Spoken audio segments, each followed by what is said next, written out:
What's good? What's good? What's good? What's good? What's good? It's Ali back again. After a few days, and today we're watching. I'm a little late to the party, but I'm listening to J. Cole, Procrastination. I heard about the whole premise behind this song, and it was it's definitely really inspiring, and like genuine from J. Cole. Kind of shows why he's probably one of the most genuine out here. This, and not to make it a segue, but to make it a segue, I feel like hella people just on Dreamville are like got that type of personality too, just real genuine. And if you know this channel, if you've watched some of my earlier videos, you know that at one point I did call this channel a JID fan channel. Obviously JID is signed to Dreamville, and JID definitely comes across as a genuine person, and I kind of definitely found out a lot about that too in person, because he's on tour right now, and I just saw his show, and on the Love Is Forever tour.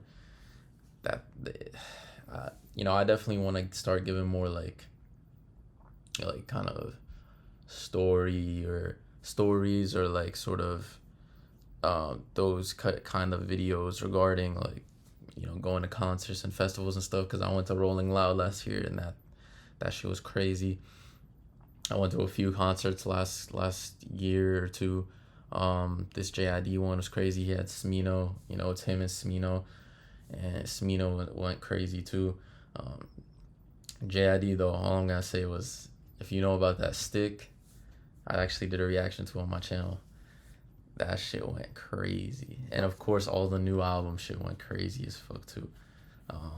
So yeah, and the reason I say about him being genuine was the whole show. He was just the way he was interacting with the crowd and the stuff he was saying. You could just tell he was genuine, and like he was giving like disclaimers before songs, talking about right before playing stick. He was like, protect your loved ones, please. If you do not want to be involved, please get out the area. That shit was hilarious. But he stayed after to sign people's stuff and all that, signing people's shirts, shoes, clothes, everything. Yeah, the genuine dude. It just seems like like-minded people attract like-minded people. Hence J. Cole, JID, a lot of people on Dreamville. Anyways, let's get into this.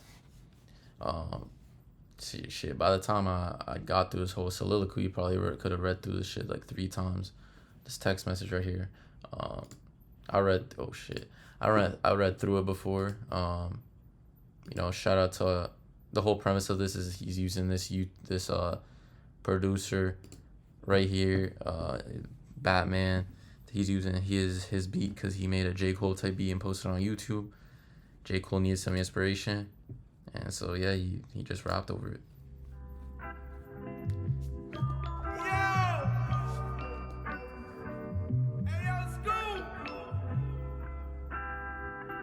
I can see why it's a J. Cole type beat. That guitar, man.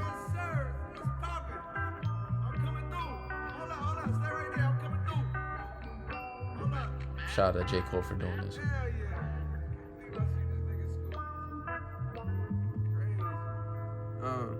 Don't you dare run from it, there's no boogeyman. It ain't coming to hurt you. I think acceptance is somewhat of a virtue.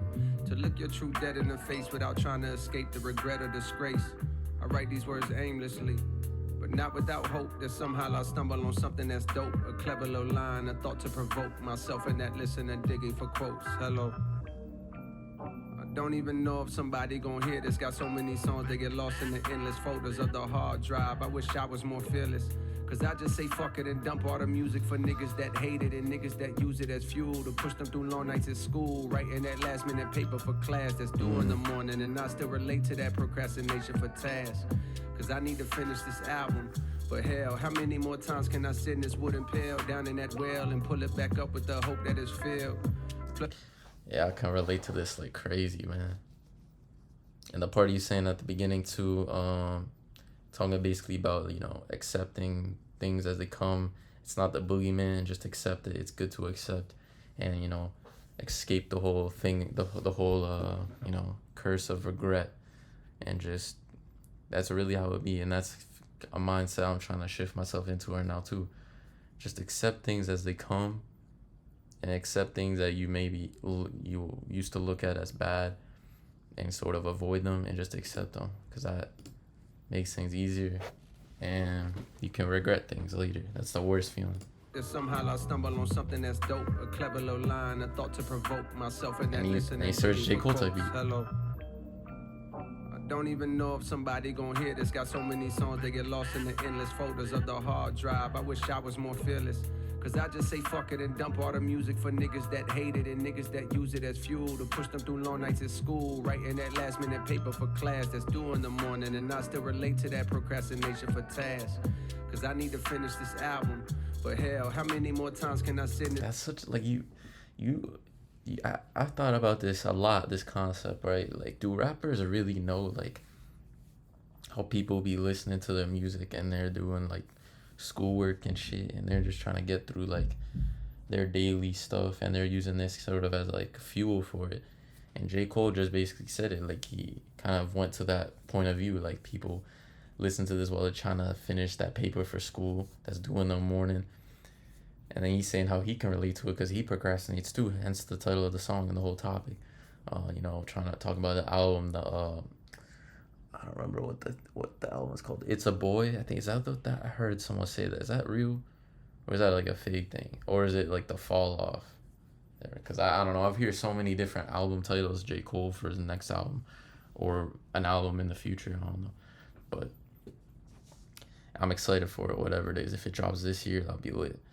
But yeah, let's keep going, man. This is some relatable shit and some real shit that he is recognizing, like, other people's perspective too. This wooden pail down in that well and pull it back up with the hope that it's filled. Plus it don't help that I'm rich now, so that means that I don't gotta deal with stress of these creditors calling my cellular like that young rapper that don't gotta deal, but do got to deal with the hope that it's filled. Plus it don't help that I'm rich now, so that means that I don't gotta deal with stress of these creditors calling my cellular like that young rapper that don't gotta deal, but do got the skill and do got the will to make it, no matter how long that it takes for labels to see or a song that are breaking the rest of the world to catch on that he's great. Again, going into other people's perspective, that's some admirable shit. That just shows empathy and self-awareness and care for others. That's some real stuff right there. Like, I don't know, I think that resonates with me a lot more now, just because you see how sort of heartless rappers come across today, and so, like, self-centered, self-absorbed. This type of stuff is what differentiates J. Cole, and that's great because it's it's great that he's doing it, but it's also part of it's sad that no one else has the humanity, I feel like, sometimes to do things like this. I mean, there are definitely some people that can definitely be relatable and, like, step in other people's shoes. Like, that's, like, definitely a common thing amongst, like, the greatest. But, like, this level of sort of empathy and stuff like that, talking about, like, recognizing, like, the advantages he has now, and talking about the rapper that's trying to come up, and they gotta deal with all these problems, and now and I gotta go for years and years just to have one song that blows up, and then they finally make it. But they've been going hard for years, and they knew they was great for years. Tired of you tapping the hunger when you don't got wonder about where your next meal is coming from. That's crazy. Maybe you feel my conundrum, or maybe that's a bar and a half right there too, to go along with the rest of the stuff he's been talking about, and, like, fits in the theme of it too. How do you tap into the hunger, like the hunger to be great, the hunger to push yourself when you don't even know where your next meal is coming from? Obviously, the play on words, hunger and meal and everything, but that's crazy. It's like you're just trying to survive, like, literally, and you gotta deal with that too, or like and you gotta, like, try to make it and do all and conquer that part of life too. But then you can't even find another meal. The real is I'm so far removed from the struggles of everyday folks. My shit just ain't never gonna hit like it hit when a nigga was a little more closer to broke. But fuck it, the challenge be having me stoked. Throwing the towel, man, you gotta be joking. I push my salary up with these quotes. Now, I push the Lambo truck down in the Ville, hoping I connect with something that's real. Part of me wonders why I'm even still. Holding on to this place. My mama been gone and my partners are straight. Right? Right.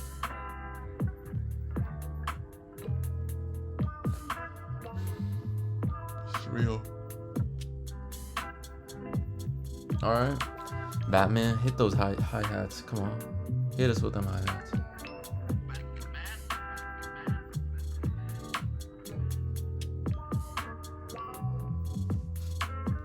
Dang, maybe you can get SZA, Brent Faiyaz, and Summer Walker on the next one. Nah, I'm joking. I mean, you got J. Cole. That's one of the biggest to ever do it. So, props to you.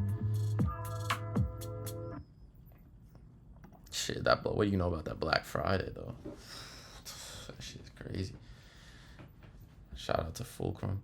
My bad. But that last part of the song, though, where he's talking about how it's kind of just like inevitable, like his shit is not gonna hit as much as it did when he was literally like almost broke, because you just have a different level of hunger, and that's good. And the fact that he recognizes that is crazy, because I don't know, I feel like a lot of rappers these days, maybe they know it in the back of their mind, but they never admit to it. Like, it is what it is. That's like, because a lot of people be getting pissed off when people tell them like, oh, your old shit was better, that type of shit. Drake, has spoke to that a lot in his music. I can think of on 9 a.m. in Dallas, I remember he said that, because that's one of my favorite Drake songs, so I know the lyrics to that. But it's crazy because that song's from like 2009, and he was talking about people telling them old Drake is better back then. Like, what even is old Drake type shit in 2009? But yeah, this song is great gesture from him, and I really enjoyed this. Like, this was he didn't give him some like some trash like shit he didn't care about. This is like a real tune. Spoke about some real stuff. Yeah, I'll catch you on the next one. Shout out to J. Cole for doing this. Shout out to Batman. Leave your suggestions in the comments and your reactions, whatever. And yeah, I'll catch you on the next one. Peace out.